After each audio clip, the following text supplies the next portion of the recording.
प्यारे दोस्तों नमस्कार। स्वागत है आप सभी का भारत के नंबर वन सबसे विश्वसनीय प्लेटफॉर्म ब्रह्मांड के सबसे शानदार प्लेटफॉर्म विद्याकुल परिवार में मैं आजादी सर आप सभी साथियों का एक बार स्वागत वंदन अभिनंदन करता हूं।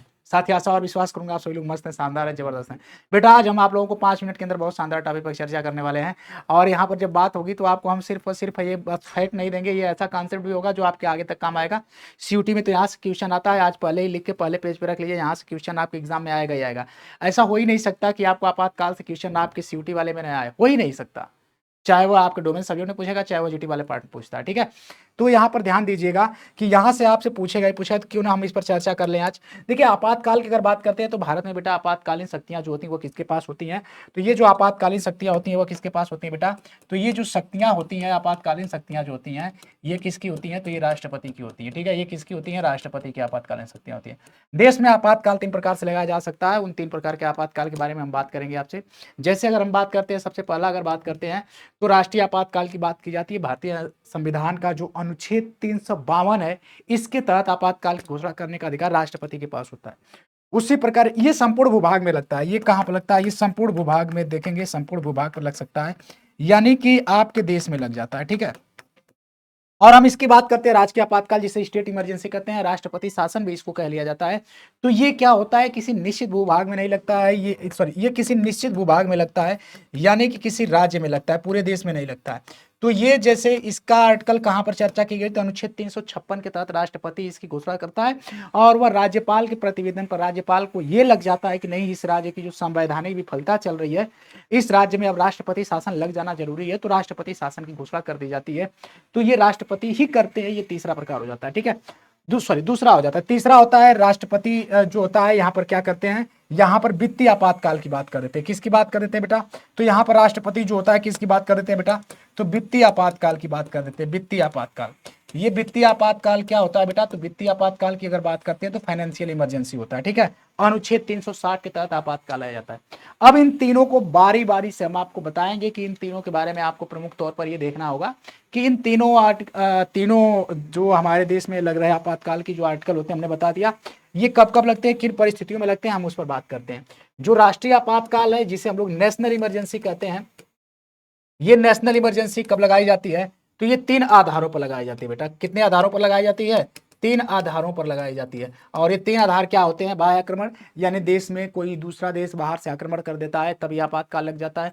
दूसरा होता है जब युद्ध की स्थिति हो जाती है तब ये लगता है, यानी कि जब देश में युद्ध की स्थिति हो जाती है, जैसे कि किसी देश का, भारत के जैसे मान लीजिए पाकिस्तान से युद्ध हो गया, चाइना से युद्ध हो गया, तो ऐसी स्थिति में राष्ट्रपति के द्वारा लगा दिया जाता है, ठीक है। और सशस्त्र विद्रोह, देखिए पहले सशस्त्र विद्रोह नहीं था, यहाँ पर आंतरिक अशांति था, मगर सशस्त्र विद्रोह यानी देश में सशस्त्र विद्रोह अगर होता है तभी राष्ट्रपति इसकी घोषणा कर सकते हैं, अन्यथा नहीं कर सकते हैं। ये हो गया पहला। और देश में अब तक 3 बार आपातकाल आया, 1962 में, 1971 में, 1975 में। 1962 में जब चाइना के साथ युद्ध हुआ था, 1971 में जब पाकिस्तान के साथ युद्ध हुआ था, 1975 में जब देश में आंतरिक अशांति के कारण लगाया गया था, तब ये इंदिरा गांधी जी के द्वारा लगाया गया था। तो ये 3 बार अभी तक हमारे देश में नेशनल इमरजेंसी की बात की गई है। राष्ट्रीय आपातकाल 3 बार लगाया गया है, ठीक है बेटा।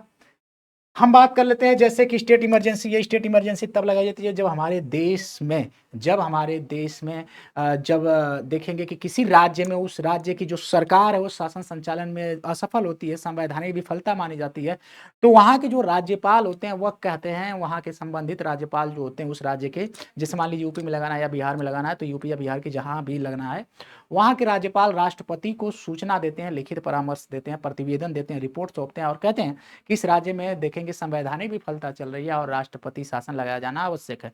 तो ऐसी स्थिति में जो होता है, राष्ट्रपति राज्य में आपातकाल की घोषणा कर देते हैं, वह होता है राष्ट्रपति शासन, उसे राजकीय आपात करते हैं। राजकीय आपातकाल यानी स्टेट इमरजेंसी कहते हैं। इसमें क्या होती है कि जो राज्य की जो सरकारें होती हैं वो शक्तिहीन हो जाती हैं, सारी शक्तियां केंद्र के पास चली जाती हैं, ठीक है भाई। तो ये हो जाता है दूसरे प्रकार से, जो कि राज्यों में लगाई जाती है। आई होप कि ये शानदार वीडियो है, आपको बहुत शानदार तरीके से समझ में आ रही होगी। और ये क्लास आपके एग्जाम में 1 से 2 नंबर आपको देकर ही जाएगी, 100% देगी, इस बात का ध्यान रखिएगा। और उसके बाद अगर हम बात कर रहे होते हैं बेटा वित्तीय आपातकाल की, फाइनेंशियल इमरजेंसी की अगर हम बात करते हैं, ये फाइनेंशियल इमरजेंसी की अगर हम बात करते हैं, तो ये क्या होता है, आर्टिकल 360 के तहत जब देश की आर्थिक स्थिति बहुत खराब हो जाती है, तो ऐसी स्थिति में राष्ट्रपति वित्तीय आपातकाल की घोषणा करते हैं।